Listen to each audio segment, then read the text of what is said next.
ರಾಕ್ಷಸಿಯ ಹಾಗೆ. ಆದ್ದರಿಂದ ಇನ್ನು ಯಕ್ಷಲೋಕದಲ್ಲಿ ನೀನು ಯಕ್ಷಲೋಕಕ್ಕಾಗಲಿಕ್ಕಿಲ್ಲ.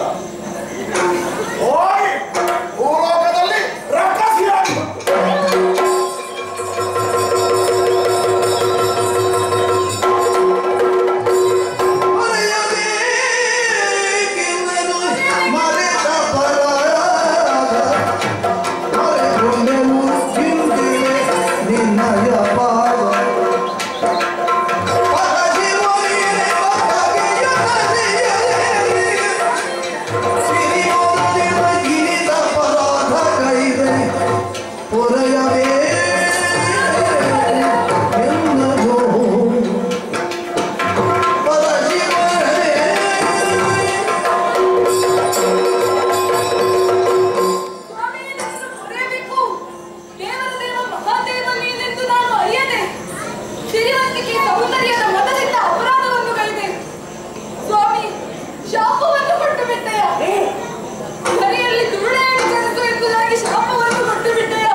ಕರುಣಾಜನಕವಾದಂತಹ ಸ್ಥಿತಿಯನ್ನು ಕಂಡು ಮನ ಕರಗಿ ನೀರಾಗಿ ಹೋಗಿ ಮಾಡಿದಂತಹ ಅಪರಾಧ ಏನು, ತನ್ನ ಬುದ್ಧಿಯಲ್ಲಿ ಒದಗಿ ಬಂದಂತಹ ದೋಷ ಏನು ಅನ್ನುವುದನ್ನು ಅರ್ಥ ಮಾಡಿಕೊಂಡು ಕೈ ಜೋಡಿಸಿ ನನ್ನ ಪಾದಕವನ್ನು ಬೆಳೆಗೆ ಬಿದ್ದು ಹೊರಳಾಡುತ್ತಿರುವಂತಹ ನಿನ್ನನ್ನು ಕಂಡಾಗ ಶಾಪವನ್ನು ಕೊಡುವುದಕ್ಕೆ ಮನಸ್ಸು ಮಾಡಿದೆ. ರಾವಣನ ಹೆಬ್ಬಾಗಿಲನ್ನು ಕಾಯುವ ರಕ್ಕಸಿಯಾಗಿ ನೀರಿರುವ ಕಾಲದಲ್ಲಿ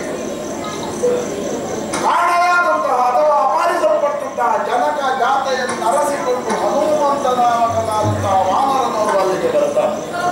ಅವನನ್ನು ಕಂಡಾಗ ಅವನ ಕರಸ್ಪರ್ಶವಾದಾಗ ಇದಕ್ಕೆ ಮೊದಲಿನ ರೂಪ ಬರ್ತದೆ, ಬೇರೆ ರೂಪದಲ್ಲಿ ನೀನು ಯಕ್ಷವನ್ನು ಕಾಲಿಟ್ಟು ಅನ್ನುವಂತಹ ನನ್ನ ವಚನವನ್ನು ಗ್ರಹಿಸುವ ಕೀರ್ತಿವಂತರಾಗಿ